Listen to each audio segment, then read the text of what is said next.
قل یا عبادی الذین اسرفوا علی انفسہم، اے حبیب صلی اللہ علیہ وسلم میرے بندوں سے کہہ دیجئے جنہوں نے اپنی جانوں پر ظلم کیا۔ اب دیکھیں اس میں طرز تخاطب بھی عجیب ہے اللہ تعالیٰ کی طرف سے، سبحان اللہ، میرے بندوں سے۔ اب انہوں نے اپنی جانوں پر ظلم کیا ہے، وہ گناہ کیے بیٹھے ہیں، اور اللہ تعالیٰ فرماتا ہے میرے بندے ہیں۔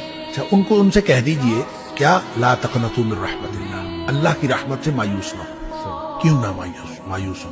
ان اللہ یغفر الذنوب جميعا، اللہ تعالیٰ سارے کے سارے گناہ معاف کر دے گا۔ کیوں معاف کر دے گا؟ انہ هو الغفور الرحیم، بے شک وہ ہے ہی بہت بخشنے والا اور ہمیشہ رحم کرنے والا۔ یہ اس کی اس لیے کر دے، کیوں کر دے گا؟